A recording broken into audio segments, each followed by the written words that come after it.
दोनों फ़िल्मों ने कोशिश की, ऐसा नहीं कि नहीं की बट हम हमारी एक ही इशू आ रही थी कि वो दिवाली का थीम था।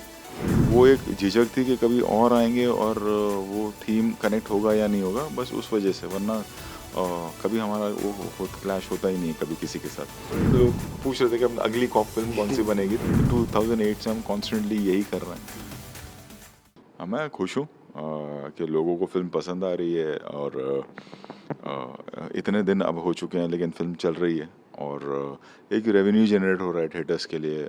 लोग फ़िल्म देखने जा रहे हैं। तो ऑब्वियसली खुशी है इस बात की। तो ये क्या क्लैश कहीं टाला जा सकता था? नहीं, हम दोनों फ़िल्मों ने कोशिश की, ऐसा नहीं कि नहीं की बट हम हमारी एक ही इशू आ रही थी कि वो दिवाली का थीम था, रामलीला की वजह से, वरना हम कभी भी आ जाते। खाली वो एक झिझक थी कि कभी और आएँगे और वो थीम कनेक्ट होगा या नहीं होगा, बस उस वजह से, वरना कभी हमारा वो क्लैश होता ही नहीं है कभी किसी के साथ। दूसरी बात अगर लेकिन आज देखें तो दोनों फ़िल्मों ने हफ़्ते भर के बाद 300 करोड़ से ज़्यादा का रेवेन्यू जनरेट किया है, जो एक मतलब जो रेयर है कि 2 फ़िल्में आएँ और दोनों चलती रहें और इतना रेवेन्यू 1 हफ़्ते में जनरेट हो। वो मीडिया हाइप और क्लैश की वजह से जो एक प्रोग्रेसिव चीज़ है, उसके बारे में कोई बात ही नहीं कर रहा है, जो थिएटर्स के लिए या हमारे एग्ज़िबिटर्स के लिए या हमारी इंडस्ट्री के लिए, कि that kind of a revenue is being generated in 1 week. एक हिंदी फ़िल्म से इतना बड़ा रेवेन्यू जनरेट होना बहुत बड़ी बात है एंड वो अभी भी चल ही रहे हैं एंड वो चलते रहेगा पूरा महीना बिकॉज़ कोई फ़िल्में ज़्यादा हैं नहीं फॉर द होल मंथ।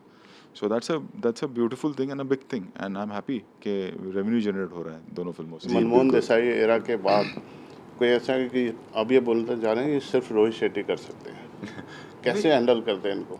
नहीं कोई मुश्किल नहीं है। देखिए ये एक पब्लिक के लिए मीडिया प्रेजेंटेशन में स्टार्स होता है, बट जब वो सेट पे होते हैं तो they are like any other technician, वो काम करने आते हैं। और जो कई लोग हैं इनमें से, जैसे अजय सर हो गए या अक्षय साहब हो गए या टाइगर रणवीर हो गए, ये पहले से हैं इस यूनिवर्स में। और जब एक जो यूनिवर्स का कॉन्सेप्ट होता है उसमें सब ये समझते हैं इस बात को कि आपका कैमियो होगा, बट देन जब आपकी फ़िल्म होगी तो हो सकता है जब अगली बार दीपिका की फ़िल्म बने या टाइगर की फ़िल्म बने या सिम्बा बने या सूर्यवंशी बने, उसमें अजय सर का कैमियो होगा।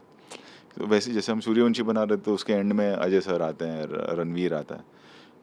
तो जब यूनिवर्स जो अभी कल्चरली अभी शुरू हुआ है कई कुछ सालों से, 2018 में हमने पहली बार सिम्बा में ये शुरू किया था, बहुत लोग करते हैं which is a very good thing.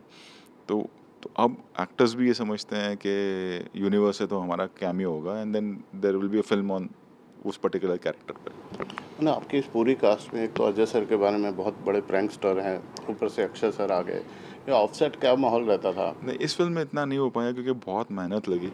आप भी कम नहीं है सर। जी, नहीं, लेकिन ये बहुत ही फिल्म क्योंकि ये फिल्म का स्केल बहुत ज़्यादा बड़ा था और मतलब हमारे लिए 24 घंटे भी कम पड़ रहे थे। अगर आप फिल्म का क्लाइमैक्स देखें वो 30-32 दिन तक शूट हुआ है और तो इस तरह का ज़्यादा मस्ती ज़्यादा आपस में जो इन लोग बैठ के करते थे वो ठीक है, बट इस तरह का इतना वक्त नहीं मिला ये सब करने इस फिल्म में। फिर भी कोई ऐसा इंसिडेंट नहीं, इस जो फिल्म में ऐसा यादगार है, कुछ नहीं ऐसा है, कुछ शेयर करते हैं? ऐसा कुछ नहीं। वैसे सर अर्जुन को लेके बहुत बातें हो रही थी शुरू में। ऐसा कहा जा रहा था कि ये रॉन्ग कास्टिंग हो गई है, ये 5 लोगों को मारने के लिए एक अर्जुन कपूर।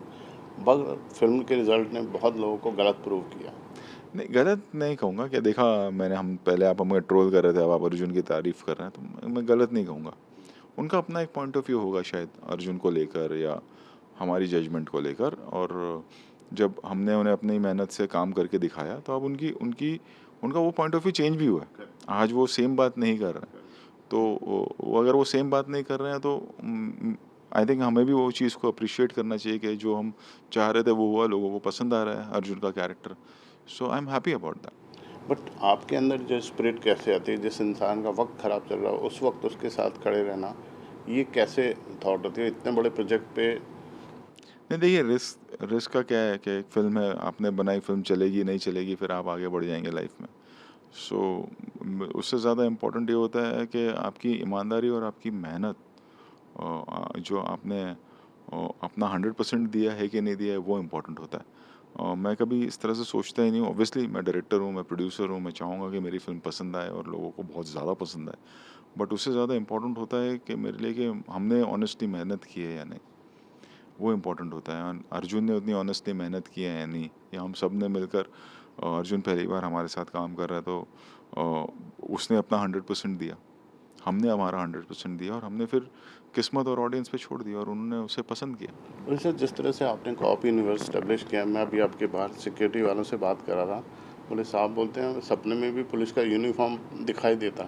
कि ये कितना हद तक से आपके बॉडी लैंग्वेज, आप खुद भी एक पुलिस वाले की तरह रहते, जब चलते बात करते, तो कितना इस फिल्म का असर आपके पर्सनल। नहीं, फ़िल्म का असर नहीं, वो एक मैं इसलिए बोल रहा था कि लोग पूछ रहे थे कि अब अगली कॉप फ़िल्म कौन-सी बनेगी, तो मैंने उस पॉइंट ऑफ व्यू से कहा कि अभी मुझे थोड़ा-सा ब्रेक देना होगा कि 2008 से हम कॉन्स्टेंटली यही कर रहे हैं। तो थोड़ा-सा ब्रेक देके मैं करना चाहूँगा कॉप यूनिवर्स वापस से।